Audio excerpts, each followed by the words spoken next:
মধ্যপ্রাচ্যের যুদ্ধ দীর্ঘ হলে দেশের অর্থনীতির চাপের মুখে পড়বে বলে সতর্ক করেছেন অর্থমন্ত্রী। চট্টগ্রামে সাংবাদিকদের তিনি আরও জানিয়েছেন, জ্বালানি সংকট মোকাবেলায় বিকল্প উৎস খুঁজছে সরকার। অন্যদিকে পল্টনের সমসাময়িক বিষয়ে ব্রিফিংয়ে প্রধানমন্ত্রীর উপদেষ্টার দাবি, গণতান্ত্রিক পরিবেশ ফেরার পরও বিরোধীরা অযথায় বিষোদাগার করছে। আমাদের দেশের সার্বভৌমত্বকে দুর্বল করার জন্য, স্বাধীনতাকে সংকুচিত করার জন্য অনেক প্রচেষ্টা হয়েছে। কখনো বাকশাল, কখনো মুক্তিযুদ্ধের চেতনার নামে দেশের স্বাধীনতা সার্বভৌমত্বকে হুমকিতে ফেলা হলেও ফ্যাসিবাদ কায়েমের ইতিহাস বিএনপির নেই।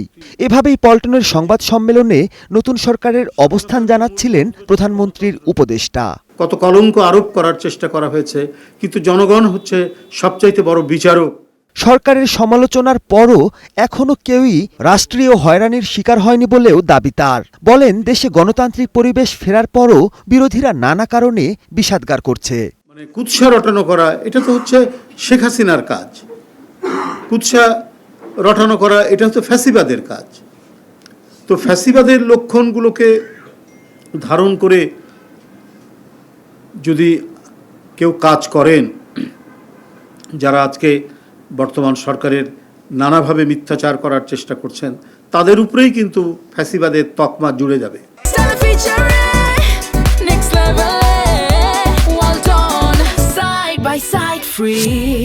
অন্যদিকে মধ্যপ্রাচ্য পরিস্থিতি তুলে ধরে অর্থমন্ত্রী জানান, যুদ্ধ দীর্ঘায়িত হলে দেশের অর্থনীতি চাপের মুখে পড়বে। তাই ভবিষ্যতের চ্যালেঞ্জ মোকাবেলায় সবাইকে সংযমী হওয়ার তাগিদ তার।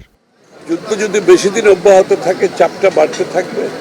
সেই চাপটা আলটিমেটলি জনগণের উপর আসবে। যেভাবে বিশ্বব্যাপী আসছে, সেটা বাংলাদেশেও আসবে। আমরা এখনো জনগণকে যেমন তেলের মূল্য বৃদ্ধি করি নাই, দ্রব্য মূল্য বৃদ্ধি হয় নাই, বাসের ভাড়া বৃদ্ধি হয় নাই। মোটামুটি ব্যবস্থাপনার মাধ্যমে আমরা চেষ্টা করছি এটাকে ধরে রাখার জন্য। তো এটা জনগণের একটা সমর্থন লাগবে, সহযোগিতা লাগবে, সহানুভূতি লাগবে, সংযম লাগবে। সবাই মিলে তো সমাধান করতে হবে। এছাড়া জ্বালানি সংকট মোকাবেলা প্রসঙ্গে মন্ত্রী আরও জানান, এর বিকল্প উৎস খুঁজতে কাজ করছে সরকার। তবে এটা কঠিন সময়, আমাদেরকে স্বীকারই করতে হবে। Mahmudul Hasan, star news, Dhaka.